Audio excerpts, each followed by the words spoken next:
Olá, estudantes.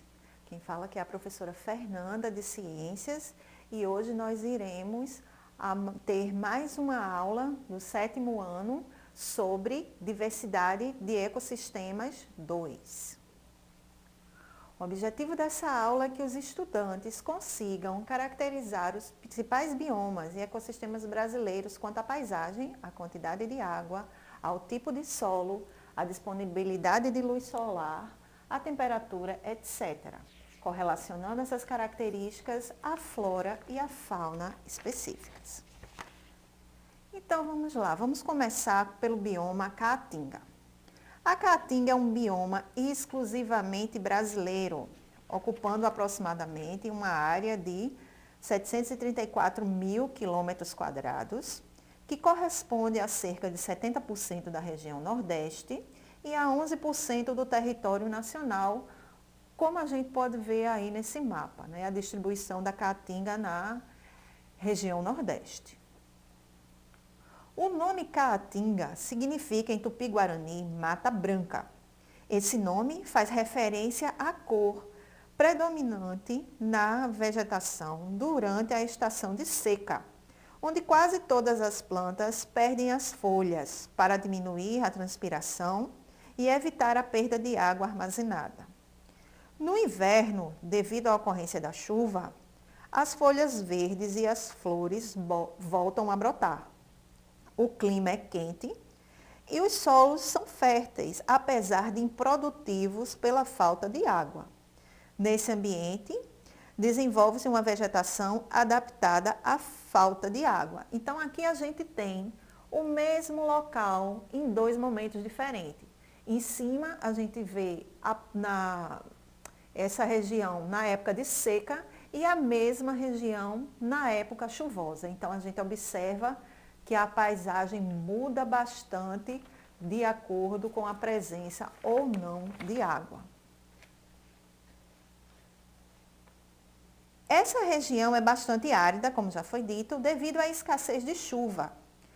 A maioria de seus rios permanecem secos a maior parte do ano, com exceção de alguns, incluindo o Rio São Francisco.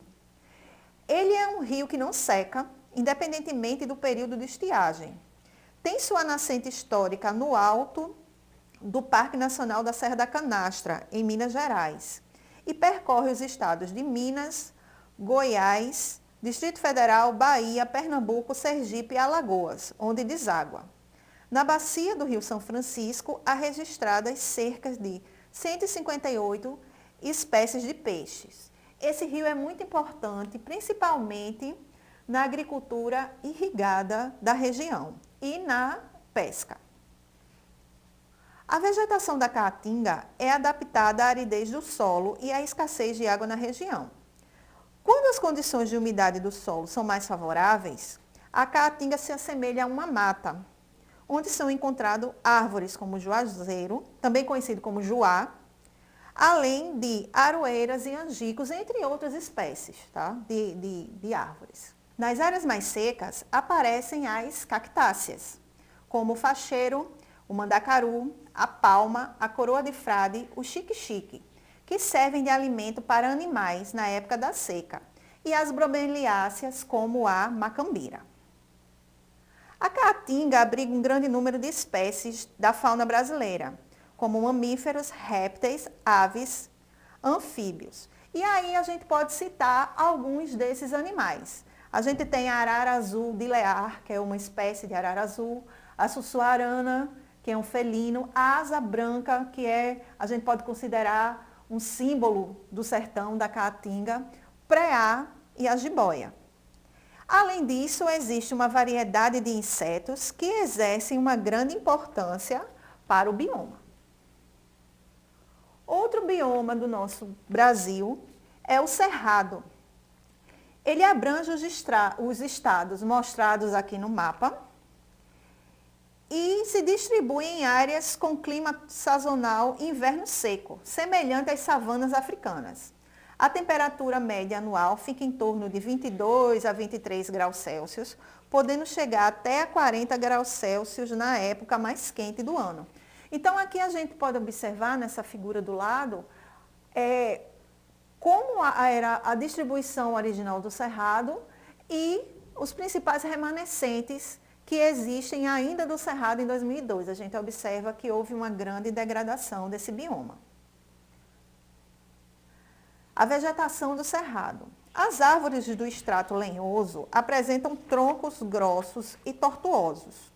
Suas raízes podem atingir até 15 metros de profundidade, garantindo que a vegetação encontre água e consiga manter-se independentemente do período de seca. Por causa da pouca profundidade, os ramos das formações herbáceas secam à medida que se estabelece o período de seca. Esses ramos secos propiciam as queimadas recorrentes nesse tipo de bioma. Mas a gente vai ver que existem dois tipos de queimadas nesse bioma. A gente vai entender isso agora.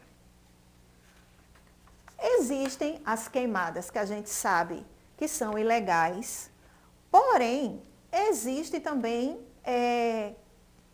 queimadas naturais. A gente vai entender isso agora.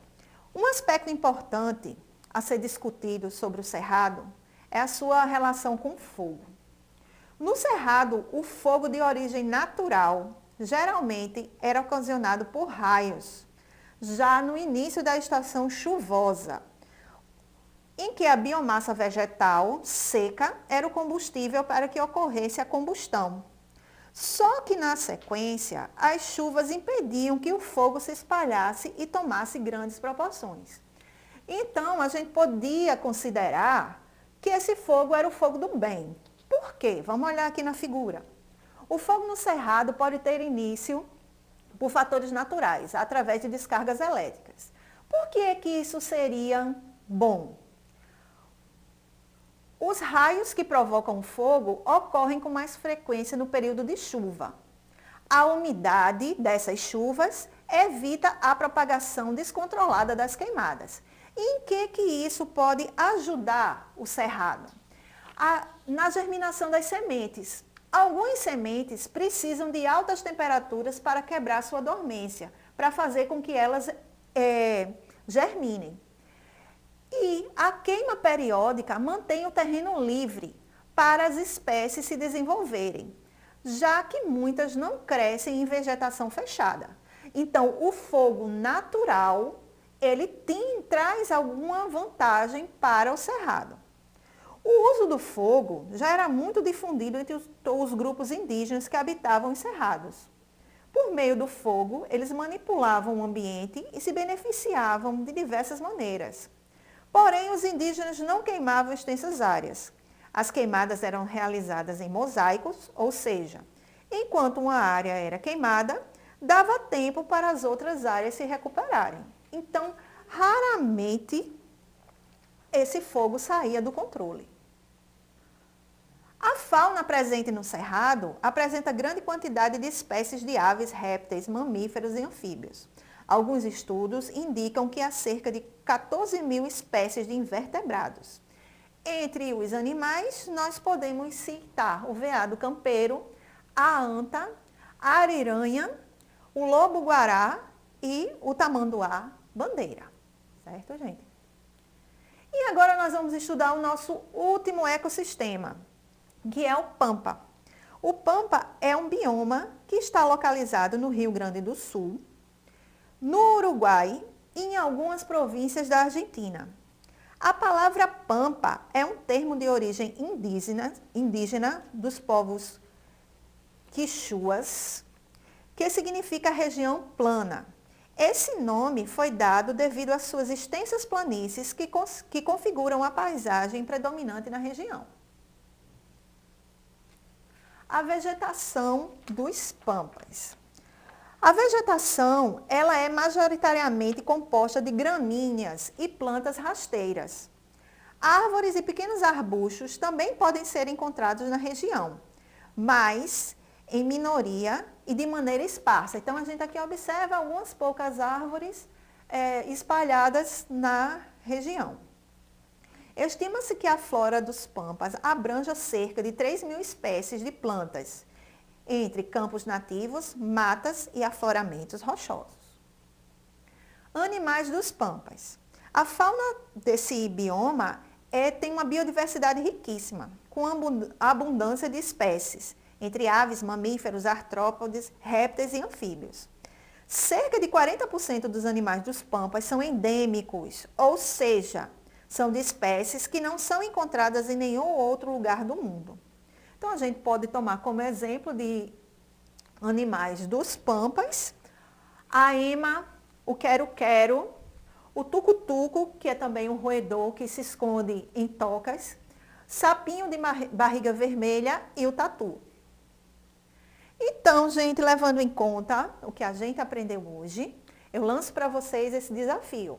Escreva no seu caderno 3 características de cada bioma brasileiro que você estudou hoje: Caatinga, Cerrado e Pampas. Certo, gente? Então, eu espero que vocês tenham gostado, eu espero que vocês tenham compreendido.